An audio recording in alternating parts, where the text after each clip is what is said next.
प्रयागराज महाकुंभ में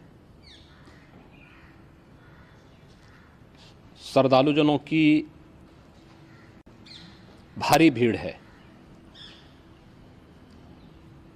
लगभग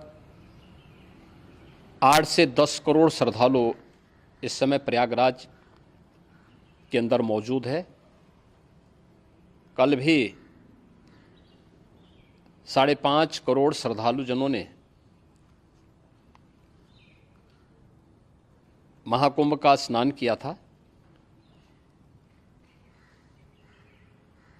ये जो भारी दबाव श्रद्धालुजनों के कारण और श्रद्धालुओं के संगम नोच पर जाने के कारण वहाँ पर एक बना हुआ है, लेकिन पूरा प्रशासन मौके पे वहाँ मौजूद है।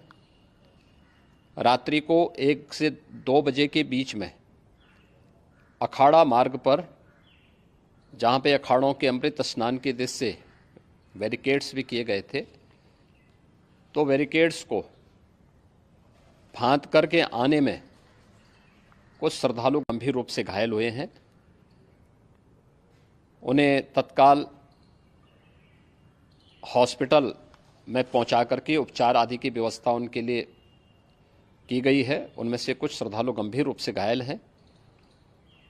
लगातार प्रशासन स्थानीय स्तर पर श्रद्धालुओं की सकुशल स्नान कराने के दृष्टि से रात्रि को कल सायंकाल 6:30-7 बजे से ही मौनी अमावस्या का मुहूर्त प्रारंभ होने के बाद से ही लगातार लगा हुआ है। प्रयागराज में महाकुंभ में श्रद्धालुजनों के सकुशल स्नान करने, अमृत स्नान के लिए देश भर से आए हुए श्रद्धालुजनों की व्यवस्था के लिए, उनके कुशल क्षेम के लिए आदरणीय प्रधानमंत्री जी का प्रातःकाल से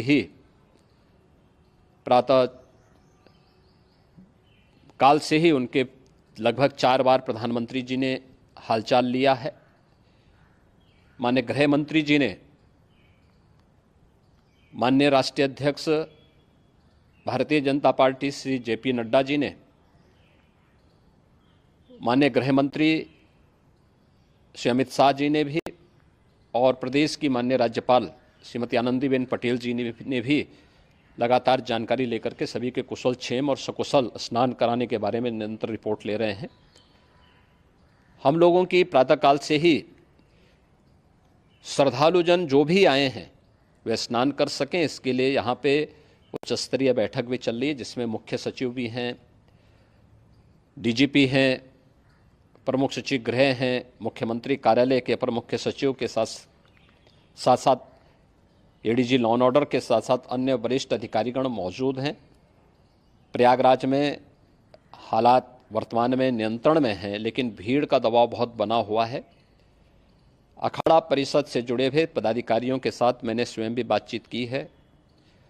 आचार्य महामंडलेश्वरों से भी, पूज्य संतों के साथ भी मेरी बातचीत हुई है, और पूज्य संतों ने बड़ी ही विनम्रता के साथ इस बात को कहा है कि नहीं, श्रद्धालुजन पहले स्नान करेंगे और फिर जब उनका दबाव कुछ कम होगा और वे सकुशल वहाँ से निकल जाएंगे, तब हम लोग स्नान करने के लिए संगम की तरफ जाएंगे। अभी पहले श्रद्धालुजनों को, चूँकि देश भर से आए हैं, तो इसके लिए उन्हें सभी अखाड़े इसके लिए सहमत हैं और सभी लोग इस व्यवस्था के साथ जुड़े हुए हैं। लगातार इस दिशा में हम लोगों का प्रयास है कि जो अब तक प्रातःकाल से ही आपने देखा होगा, कल मैंने बताया कि कल लगभग 5.5 करोड़ श्रद्धालु कल महाकुंभ का स्नान किए हैं, और आज प्रातःकाल तक लगभग 8:30 बजे तक 3 करोड़ से अधिक श्रद्धालु स्नान कर चुके हैं, और ये लगातार जारी है। लेकिन संगम नोच पर, अखाड़ा मार्ग पर, नागवासुकी मार्ग पर लगातार दबाव बना हुआ है, और वहाँ पर श्रद्धालुजनों की सुविधा के लिए भी हर प्रकार की वहाँ पर प्रशासन पूरी मुस्तैदी के साथ लगा हुआ है। और इसीलिए मेरी अपील है पूरे प्रदेशवासियों से, पूरे देशवासियों से और सभी श्रद्धालुओं से भी, सभी पूज्य संतों से भी कि अफवाह पर कोई ध्यान न दें, संयम से काम लें। ये सब आयोजन सभी लोगों का है। प्रशासन उनकी सेवा के लिए पूरी तत्परता के साथ लगा हुआ है। केंद्र और राज्य सरकार पूरी मजबूती के साथ वहाँ पर हर प्रकार का सहयोग करने के लिए तत्पर है। लेकिन कोई किसी अफवाह पे ध्यान न दे। कोई भी व्यक्ति नकारात्मक अफवाह फैलाने का प्रयास करेगा, उस प्रकार से नुकसान हो सकता है। और जहाँ पर हैं आप, लगभग 15 से 20 किलोमीटर के दायरे में अस्थायी घाट बनाए गए हैं, उसमें कहीं भी वे स्नान कर सकते हैं। आवश्यक नहीं कि संगम नोच की तरफ ही आएं, क्योंकि भीड़ देखते हुए खासतौर पर जो बुजुर्ग हैं, बच्चे हैं, श्वास के रोगी हैं, उनको लंबी दूरी तय नहीं करनी चाहिए और जहाँ पर हैं वहीं पर आराम से पहले स्थिर होकर के कार्य करें, वहाँ पर रह करके। और जो नज़दीक के घाट हैं, उसी नज़दीक के घाट में स्नान करेंगे। सब गंगा जी के ही घाट हैं और गंगा जी के इस घाट में वही पुण्य प्राप्त होगा। ये मौनी अमावस्या है। मौनी अमावस्या में स्नान का महत्व है।